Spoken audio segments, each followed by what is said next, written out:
there, I'm Charlie, a rootin' tootin' choo-choo. I'm what you call a locomotive or lead train. I might not look it, but I'm strong. I can pull as little as one wagon or as many as several hundred different cars at the same time. Clickety-clack, clickety-clack, you can hear me coming down the track. Locomotives are cool.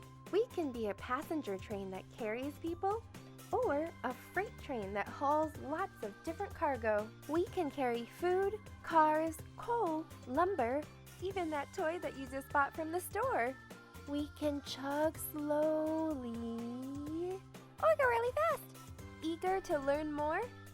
Sit back and let me take you for a ride through the fascinating history of trains.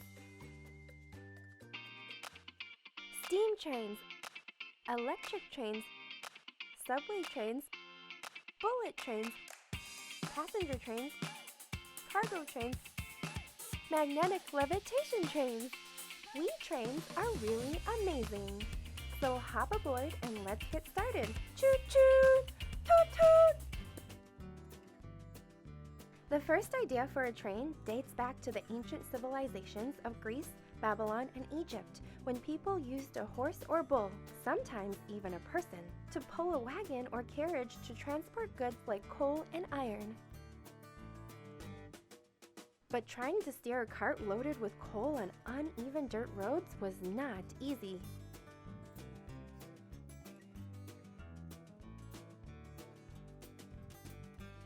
This led engineers to create the first tracks in roads, cut stone paths. This was followed by tracks made of wooden planks.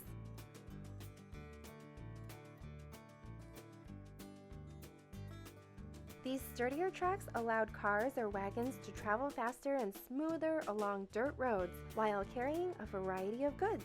Even people, since the wheels followed a preset path. The first mine cars were called Huns.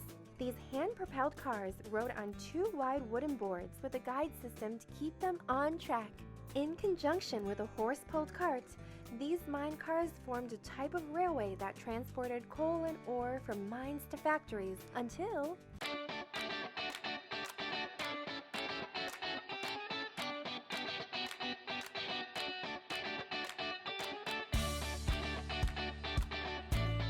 look at that sleek body. Who doesn't love watching a steam locomotive chugging down the track? Look at that steam rising. Choo-choo! Smoke and steam, my favorite brew. That's a locomotive releasing excess steam. Toot-toot! I love the sound a locomotive makes when it pulls into a station. The first working steam engines were patented as far back as 1698. That's when Thomas Newcomen developed the first steam engines, mainly used to pump water from mines.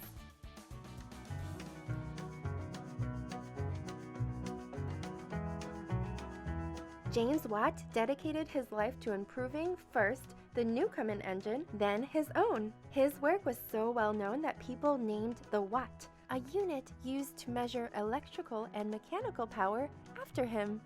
Steam engines continued to fascinate future inventors like Richard Trevithick, who in 1804 introduced the world to the first steam locomotive that rode along the first working railroad tracks. His train carried a load of iron, equipment, and people. The only problem was the simple wooden train tracks snapped under the weight of the heavy load.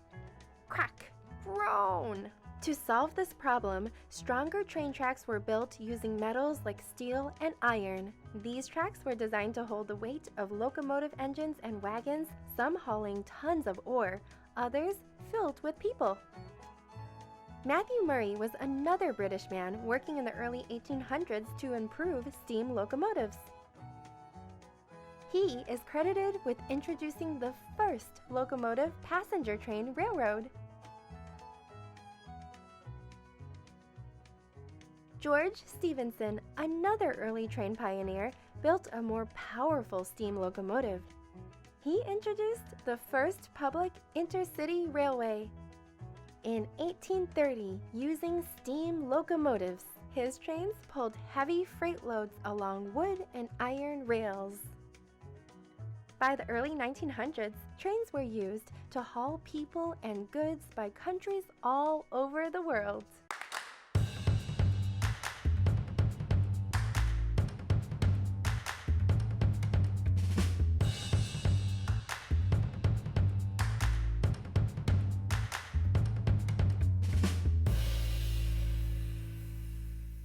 Like all good inventions, people find ways to improve them. Wood was used in some early 19th century engines, but more commonly it was coal that burned in a furnace or firebox that heated water in a boiler to run the locomotive.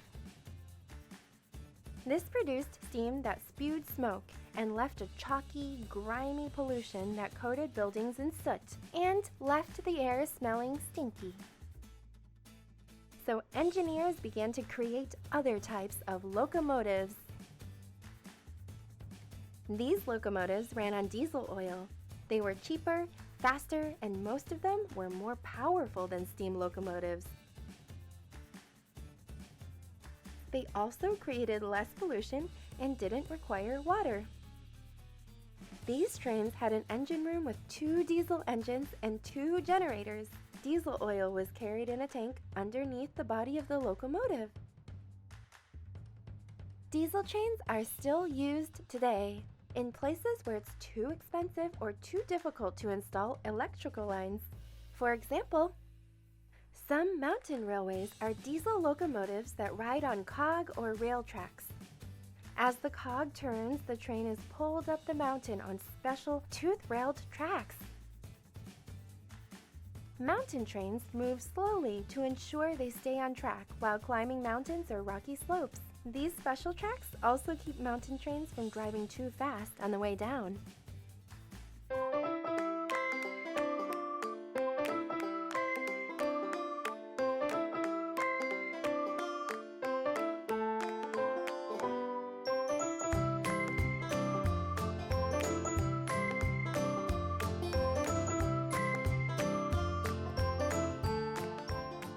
While diesel trains are still being used in the mountains, a newer, faster, quieter technology was developed to replace them in the cities. Electric trains are cleaner than steam and diesel. They use electricity that stems from a special rail, sometimes called the third rail. This third rail runs alongside the railroad tracks. Electric trains are now used in all major cities, both above and below ground. They are more expensive to build because they run on electricity, but they are also more reliable.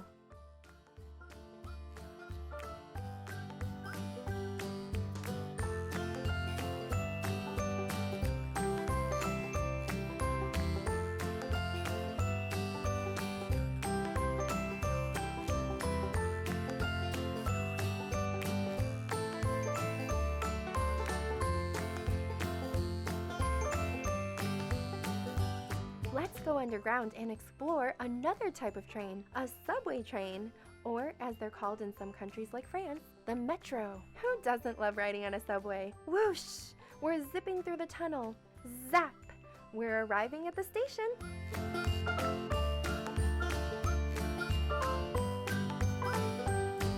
While trains were being built above ground, in the early 1800s, other engineers began working on locomotives that could travel through tunnels below ground.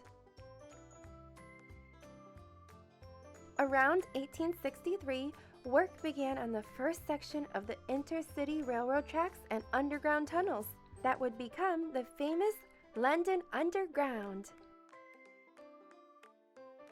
Steam locomotives were the first trains to carry passengers through underground tunnels. The smoke and smells released from the steam locomotives caused many passengers to be ill. Despite complaints, steam engines dominated subway travel until 1890, when electrical engines replaced them.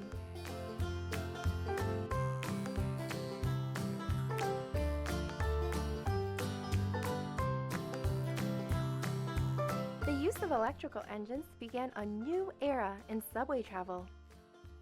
Rapid transit systems, or metros, were built in major cities like Paris, Boston, and New York. Soon to be a modern mode of transportation in cities all around the world.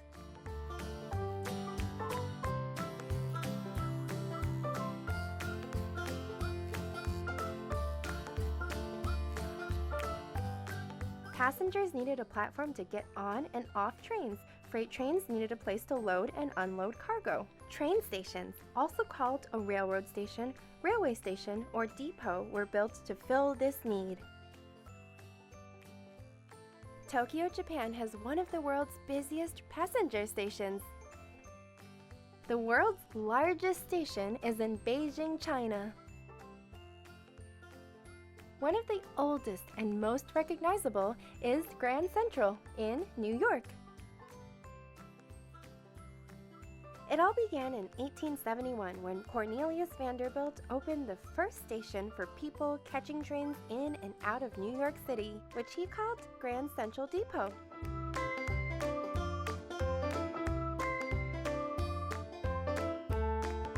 This was torn down after an accident revealed the dangers of steam engines. In its place, new modern terminals featuring electric train technology were built. Grand Central opened in 1913 and has become a major tourist attraction, while remaining one of the largest and busiest train terminals in the world.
Engineers and inventors, always searching for ways to improve technology, began to harness electricity in a different way.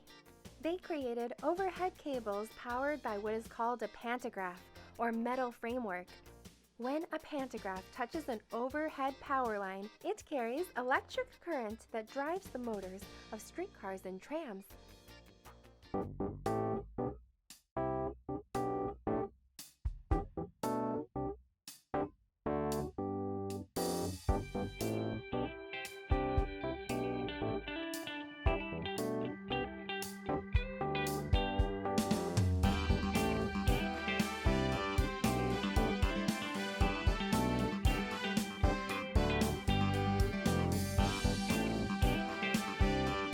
While huge strides were being made in passenger travel, the same technology was used to build better freight trains.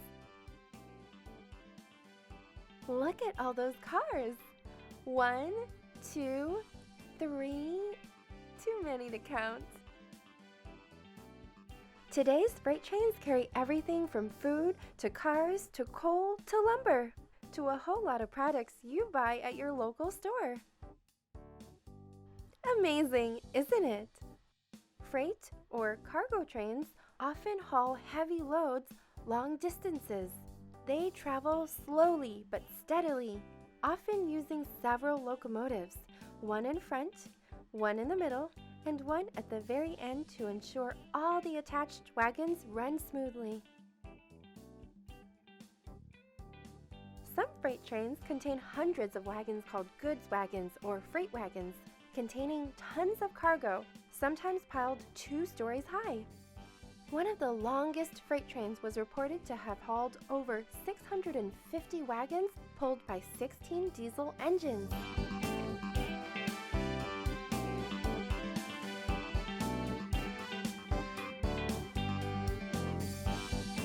That train stretched over 4.5 miles long. Imagine trying to count all those cars.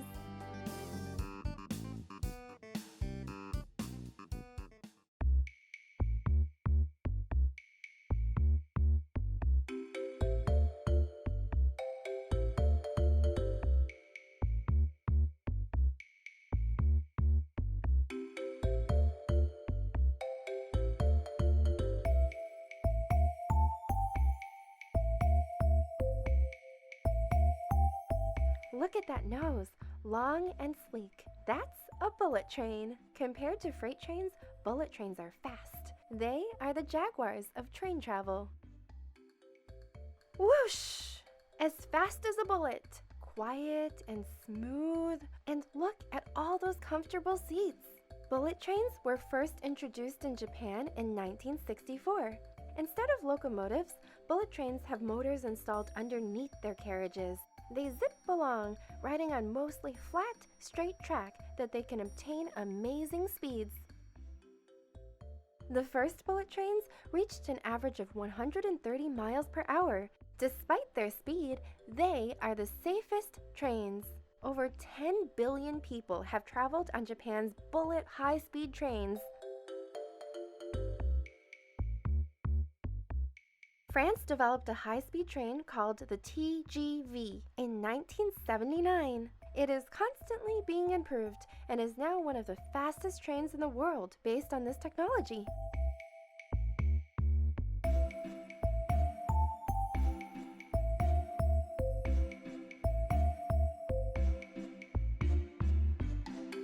China is also home to one of the fastest trains in the world. This train has been built based on a new technology called magnetic levitation.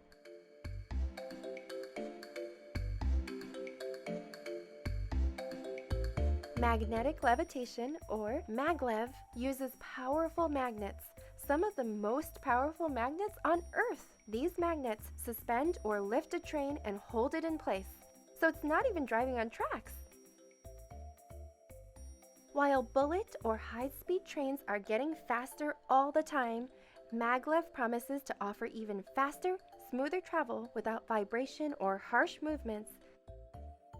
Engineers all over the world are looking to maglev as the future of train technology. Wow!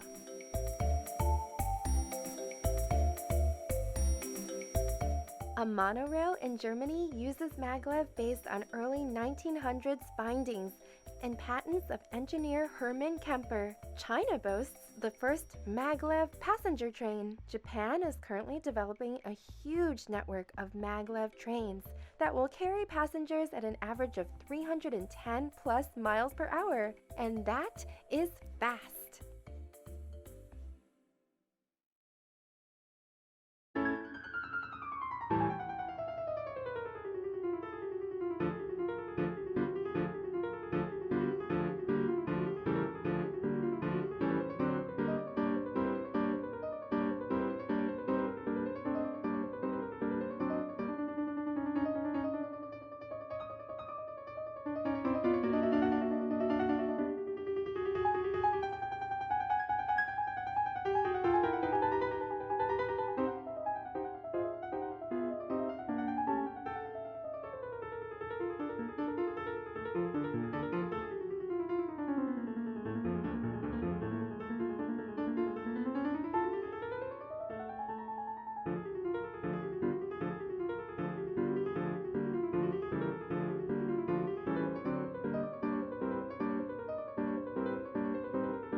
Choo-choo! Bring! Toot toot! We've come to the end of the line. Hope you enjoyed our tour through the exciting, fun history of trains. Bye! See you at the next station.